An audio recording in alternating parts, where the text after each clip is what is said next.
기독교를 한마디로 표현한다면 과거를 기념하는 종교다라고 이렇게 표현을 했습니다. 이 말은 과거 안에서 살고 있는 것이 기독교다라는 뜻이 아니고요.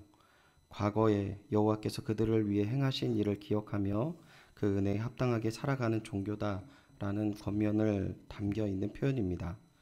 즉 과거에 하나님께서 베푸신 귀한 은혜와 사랑을 기억하고 상고하면서 오늘 우리에게 일어나는 수많은 일들 속에서 우리가 행할 바를 생각하고 정해야 하는 것이죠. 아모스는 비록 잘 알려지지 않는 시골 출신의 사람이었지만 하나님의 메시지를 가지고 이스라엘과 유다 지역에 하나님의 메시지를 전했습니다. 특별히 오늘 본문은 이스라엘이 하나님을 벗어나게 된 궁극적인 계기에 대해서 이야기를 하고 있습니다. 우리는 이미 이스라엘 사람들이 저지른 범죄에 대해서 지난번 시간에 다루었는데요. 그들이 성적 타락을 하였고 성직자들이 타락했고 돈맛을 알고 백성들을 겁박하는 죄를 지었음을 이미 나누었습니다. 그런데 그들이 왜 하나님의 백성임에도 불구하고 왜 이런 파렴치한 범죄를 짓게 되었는가? 그 원인에 대해서 살펴보면 아모스는 이스라엘이 하나님께서 하신 세 가지 일을 잊어버린 모습을 지적하고 있어요. 이스라엘 백성의 죄를 그 근원에서 보고 있는 것이죠. 하나님께서 하신 세 가지 일이 어떤 것입니까? 첫 번째는 막강한 대적 가나안의 족속을 대표하는 아모리 족속과의 전쟁에서 이기게 하신 하나님의 은혜, 이것을 이스라엘이 잊었다라고 하고 있고요. 두 번째는 출애굽기를 통해서 40년간 죽음과 절망의 땅 광야에서 능히 살아가게 하시고 그것을 지나가게 하신 하나님의 은혜, 그 은혜에 대해서 이야기하는데 그 은혜를 이스라엘이 잊었다라고 이야기합니다. 마지막으로는 세 번째, 하나님께서 하나님의 말씀을 전파하시는 선지자를 세우고 예수 그리스도의 예표로 표현되어지는 이 나시린을 세우셨는데 하나님의 사랑과 은혜를 이렇게 표현했지만 이들마저도 이스라엘 백성들이 외면했다. 이렇게 이야기하고 있습니다. 그러니까 이스라엘 백성은 그것에 감사치도 영화롭게 하지도 않았다라고 하면서 이스라엘의 죄를 지적하는 것이 바로 오늘 본문의 내용입니다. 먼저 본문 9절을 다시 한번 우리가 한번 읽어보도록 하겠습니다. 9절입니다. 시작. 내가 아모리 사람을 그들 앞에서 멸하였나니 그 키는 백향목 높이와 같고 강하기는 상수리 나무 같으나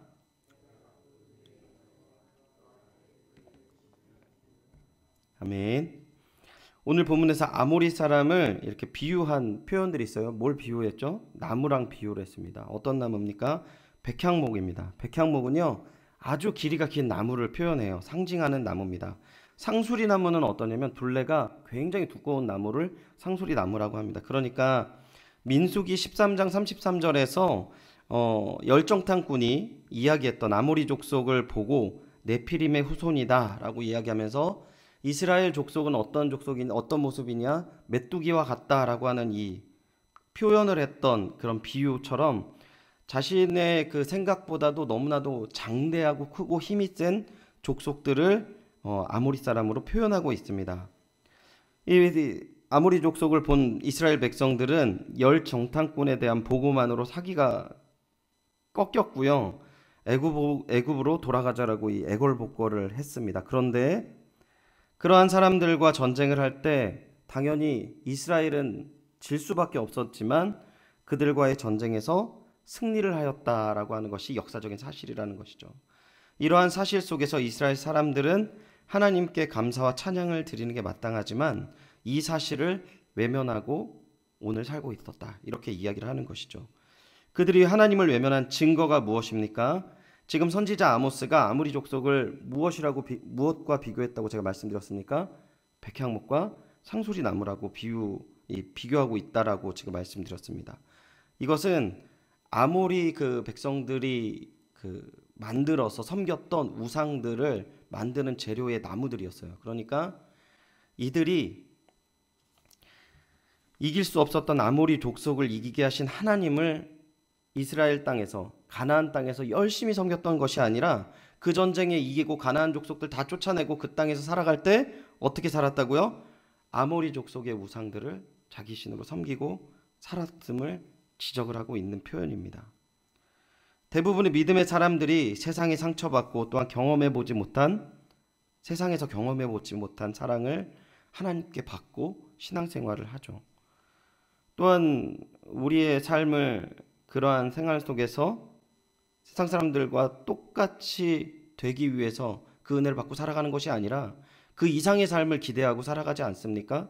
그런데 너무 많은 사람들이 너무나 많이 표현되고 있는데 세상 사람들처럼 살아가는 것을 목표로 해서 살아가는 모습을 우리가 뉴스나 또한 우리 주변에서 종종 볼 수 있다는 것입니다.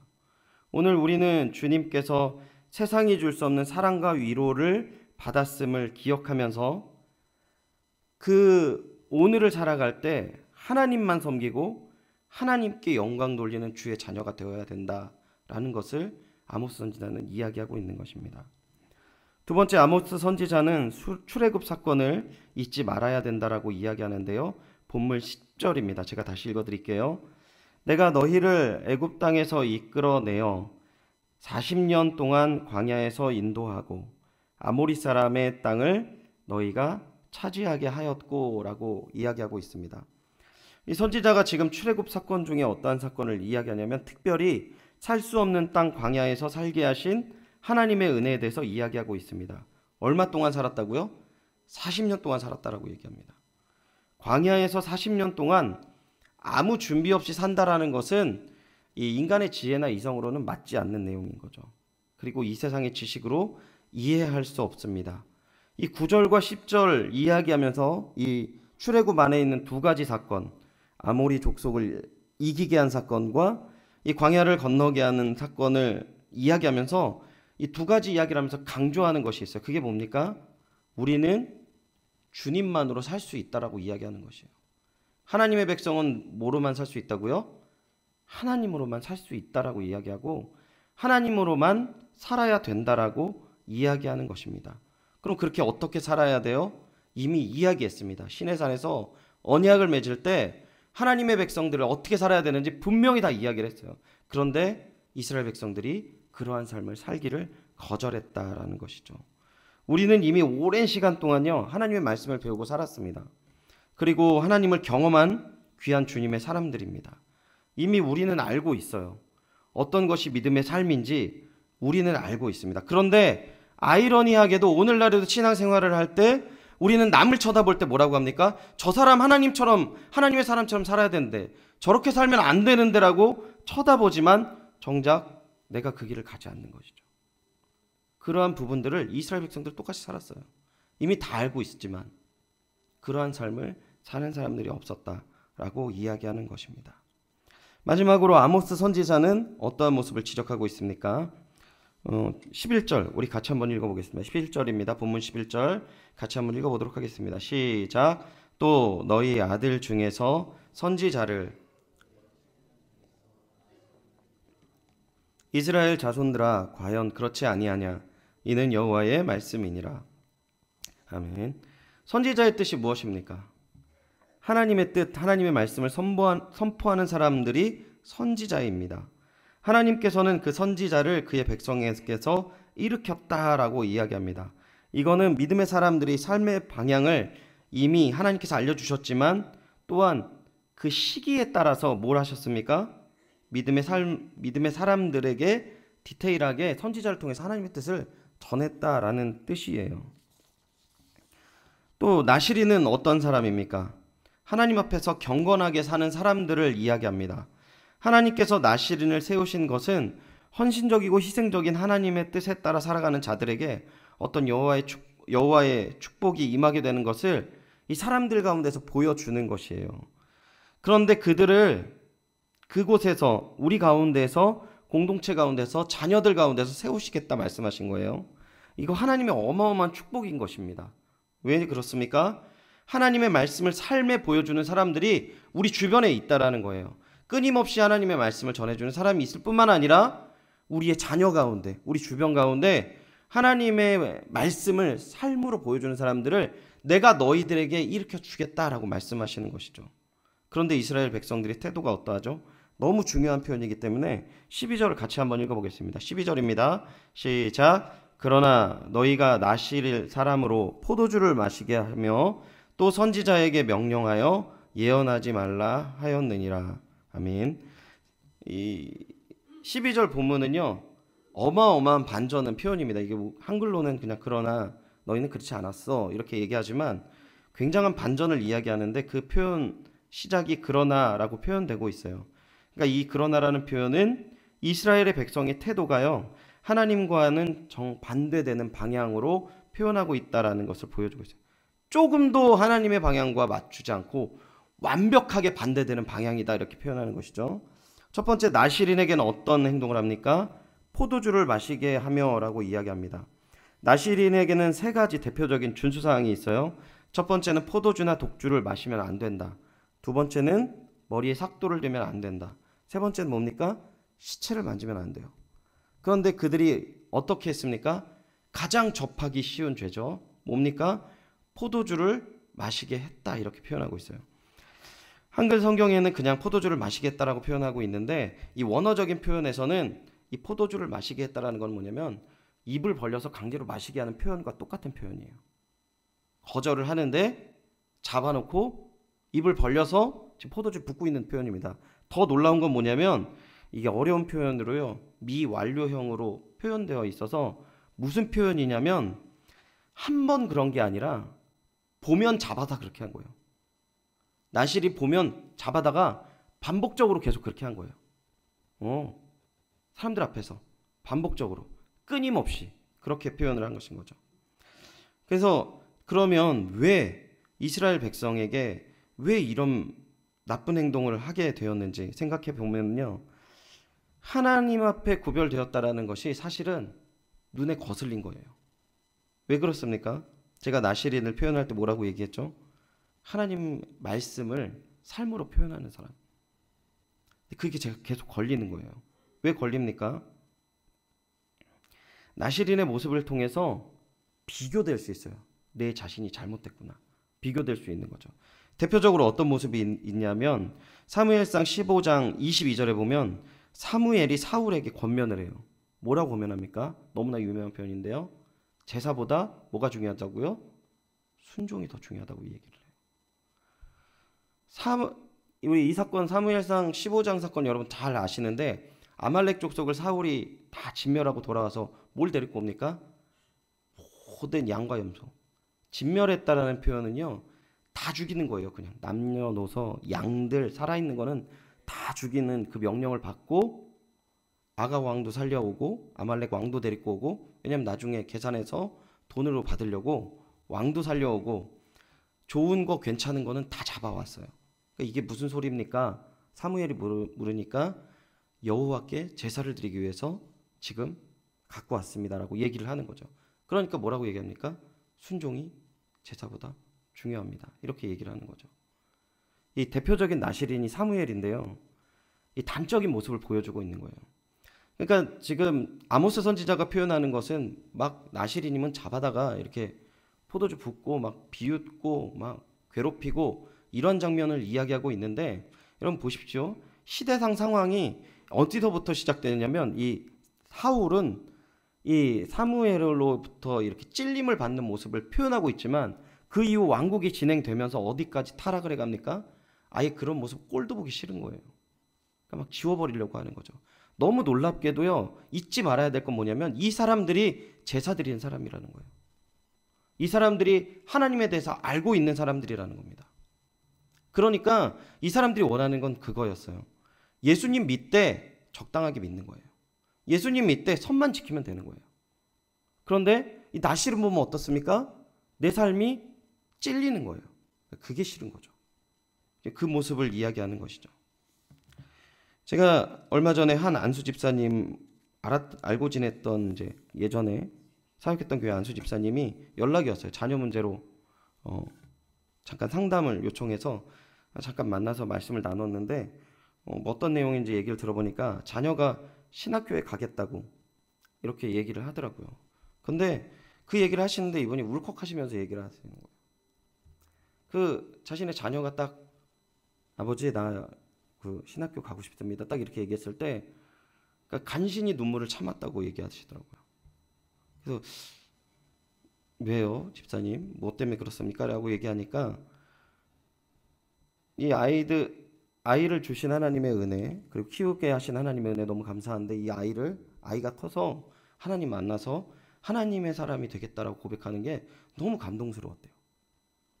제가 그 자리에 두 가지를 놀랐습니다. 첫 번째는 뭐냐면, 이 집사님의 모습을 통해서 너무 제가 좀 먹먹했어요, 그냥. 그러니까 뭐 어떤 감동이 아니라, 하나는 감사하죠. 너무 감사하죠. 이렇게 온전한 반응, 기쁨과 즐거움으로 나아가시는 신앙에 대한 이 길을 가시는 반응 너무 감사하죠. 두 번째 반응은 저에 대한 생각이었거든요. 내가 이렇게 감사와 기쁨을 드릴 수 있을까? 내가 저분이었다면? 이런 생각이 드는 겁니다. 사랑하고 존경하는 하나님의 귀한 동역자 분들이 이 자리에 앉아 있음을 믿습니다. 우리 가운데 하나님을 닮고 신앙에 도전을 주는 신실한 나실인과 같은 사람들이 함께 신앙생활을 하고 우리 자녀 가운데 그러한 자녀가 태어났다는 것은 하나님의 너무나 놀라운 귀한 은혜라는 사실인 것을 잊지 않으시기를 소원합니다. 그리고 기대하고 감동하고 감격해야 될 부분에서 우리가 감동하고 감격해야 되는 것이에요. 지금 아모스 선지자가 뭘 이야기하고 있습니까?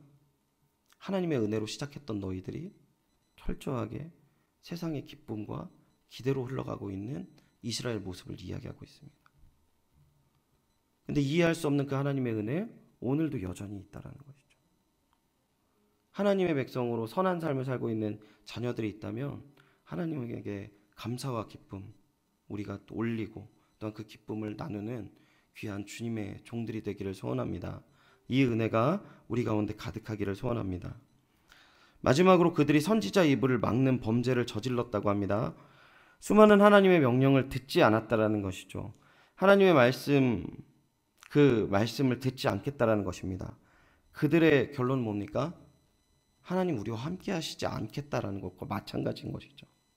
역대하 36장 15절에서 16절 보면 이런 말씀이 있습니다.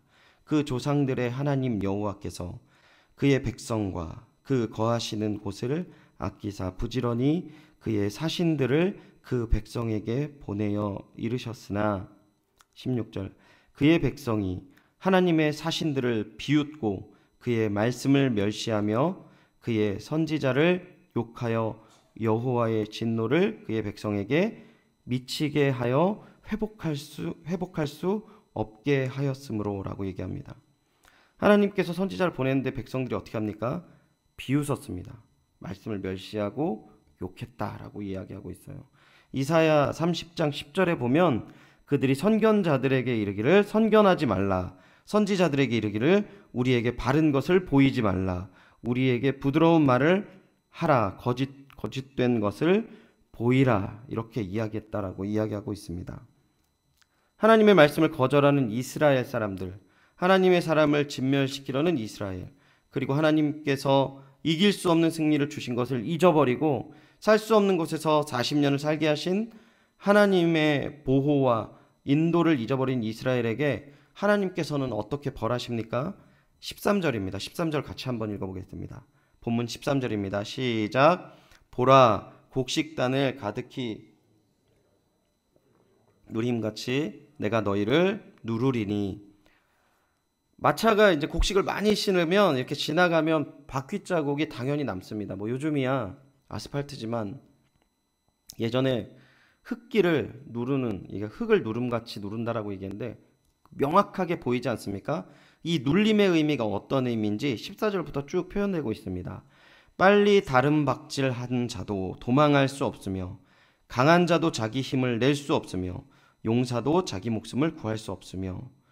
도망칠 수 있는 사람들이 도망하지 못한다라고 합니다. 그리고 강한 자, 여기선 절대적으로 강한 자예요. 힘이 센 사람을 이야기하는 거죠. 그런데 힘을 낼 수 없다라고 합니다. 용사가 뭡니까? 어떠한 지역에서든지 살아남고 남을 구하는 사람이 용사죠. 그런데 그 용사가 목숨을 구할 수 없다라고 이야기하는 것입니다.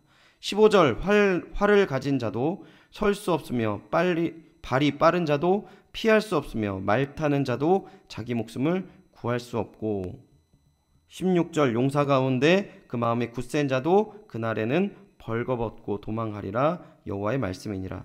지금 14, 15, 16절의 내용은 뭐냐면요, 철저하게 그럴 수 있는 사람이 그러지 못하는 상황을 이야기하고 있는 거예요. 세상에서 그래 네가 다 가졌어? 근데 봐봐, 절대 그렇게 온전하게 네가 기대하는 것 누릴 수 없을 거야 라고 이야기하는 것입니다. 누가요? 하나님께서요. 계속 반복해서 이야기하고 있는 것입니다. 말씀을 맺겠습니다. 우리는 과거를 기념하는 종교가 아닙니다. 하나님을 기억하고 오늘 하나님을 누리는 것, 그것이 바로 기독교입니다. 하나님께서는 우리를 구원하셨습니다. 아무런 구원할 만한 가치와 성과를 가지지 못했지만 그분은 오직 이해할 수 없는 은혜와 사랑으로 우리를 구원하셨죠. 또한 그분은 내 능력 이상의 승리와 삶을 오늘 우리에게 허락하셨습니다. 하지만 우리는 하나님의 말씀을 불편하게 여기고 하나님을 기억하는 것을 거절하였습니다. 그 결과가 무엇입니까? 피할 수 없는 하나님의 심판이라고 오늘 말씀 속에서 이야기하고 있습니다. 하지만 그러한 이스라엘에게 아모스 선지자를 보내셔서 또 말씀하신 것이라는 것 잊지 않아야 한다는 것이죠. 돌아오라 돌아오라 기억하라 기억하라라고 말씀하시는 것입니다. 주님께 돌아오는 은혜, 하나님의 사랑을 기억하는 은혜가 우리에게 오늘 말씀을 통해 가득해야 할 것입니다. 할렐루야.